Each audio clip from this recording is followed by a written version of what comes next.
Stephen is continuing to replay the debate we had and critique my argumentation.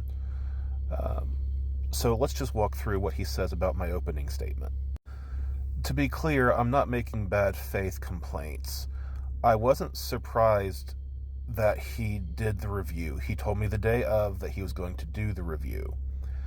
I was surprised that he was bringing attention to the debate that he admitted he wasn't as prepared for as he liked. And I'm sorry if I misrepresented how unprepared he was. I really would have appreciated if he would have engaged with what I was saying during the debate and not in a series of podcasts afterward. And that might just be something along the lines of the lack of preparedness, or something altogether different. He demands I have to have a position on Romans 9. The debate was not exclusively about Romans 8 or Romans 9, so if I wasn't ready to articulate something on record about the minutiae of those passages, if you want to have a debate about Romans 8 and Romans 9, that should have been the debate from the beginning. If you wanted to restrict it to just Romans, that would have made sense. That's where I thought you would be a majority of the time. But he says, I have to have a position about this Jacob and Esau passage that raises the question, well, how can God find fault? Which, if you think that that's referring to Jacob and Esau as individuals, or Israel and Edom as nations, regardless of whether this is a salvific passage, or a service passage, or something else, all that aside, if it's individuals, well, why does God find fault with one and not the other? If it's nations, why does God find fault and not the other? So my position is completely valid, just by the criteria that you've set up. He struggles to respond to 1 Corinthians 6:11, which I wish he would have done in the debate. Now, he emphasizes that the washing affects the Corinthian Christians, which we would both agree with. However, the washing can affect them and they can still participate. Now, as far as what that washing is, I'm not sure if he identifies it with something they do after they're sanctified and justified, or what exactly. He didn't spend time clarifying that. But I think the context is salvific. I think the context is a spiritual cleansing. It's funny to me that he complained that I didn't take a position on certain details of Romans 8 or 9. But at the same time, he brings up, it's hard for you to kick against the goads, or it's difficult. And he doesn't say what it does mean. He doesn't take a position on it.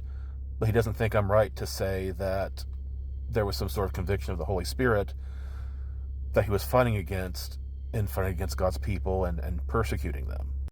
So it's okay to call into question what someone says a passage means, but it doesn't mean you have to take a position, especially when one person's in the affirmative and the other is in the negative in a debate. There's this one statement he keeps coming back to. Not everything Paul says has to be theologically sound. And I'm not trying to misrepresent that. He's trying to say Paul can use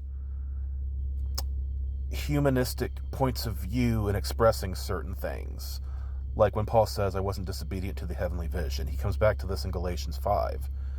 Now in Galatians 5, Paul's not addressing the Judaizers. He's addressing the Galatian Christians who could be led astray.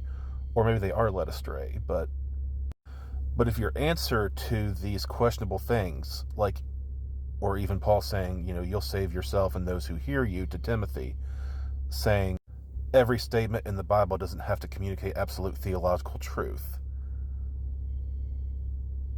I just want everyone to think about that for a minute. He makes issue about my use of, if one turns to the Lord, the veil is taken away. Turning to the Lord is active. His answer is that it's descriptive and not prescriptive.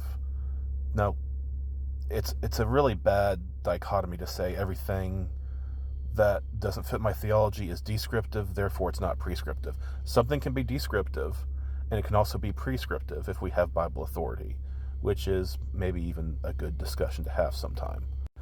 But even if it's descriptive of an action that they are taking. They are turning. Now, if you're saying they're not turning when they're saved, or it doesn't do with salvation, that's one argument. But just saying it's descriptive, even if it is only descriptive, it's still describing an action that they're taking. Turning and the veil being removed. All he does is retreat back to the very thing we're debating. Well, no one can turn unless God does this, this, and this first. But, again, that's the definition of circular reasoning. He completely sidesteps or misunderstands what I mean when I bring up God provides a way of escape with every temptation. If God decrees everything, then God's going to decree when we fall into temptation. So the times that we fall into temptation are going to be decreed. The times we fall into temptation do not have a way of escape. Even if you say it's just Christians will fall into temptation. Everything's decreed by God. Therefore, the times we fall into temptation, we do not have a way of escape. That's a philosophical point, but I think it's a valid point to ferret out and not just ignore or sidestep. He misrepresents what I said about middle voice. Middle voice is either all or part of the action. Now, when I bring up God choosing as being middle voice, he says, well, obviously God's participating. But the debate is whether God does all of the action in choosing or whether he does part of the action. And I think I've provided enough middle voice verbs and enough active voice verbs to indicate there is activity in salvation. Now, I'm not just saying after God regenerates, people are active in believing and repenting. I'm saying, well, what we're saying we don't really get to because we get bogged down in the I and the P of tulip instead of just focusing on the T, which is where we really have to emphasize. That's why I didn't deal with the end of Romans 8, because there's no need to deal with that when what we're discussing is someone coming to salvation, and whether it's by God alone or by God and human activity.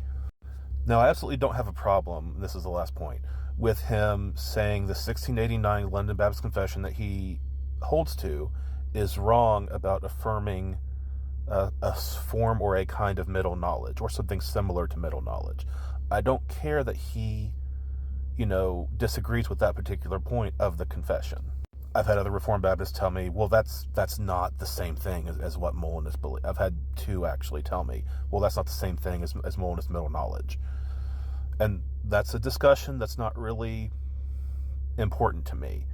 But the idea of God having foreknowledge and having a decree, both do not necessitate that we deny human beings lack free will or the ability to accept or reject the gospel. And his defense of that was, of rejecting that part of the confession, I don't stop at the Reformation. Semper reformanda. I've used that from time to time. Like, he says, I don't stop at Luther. Well, I don't stop at Calvin.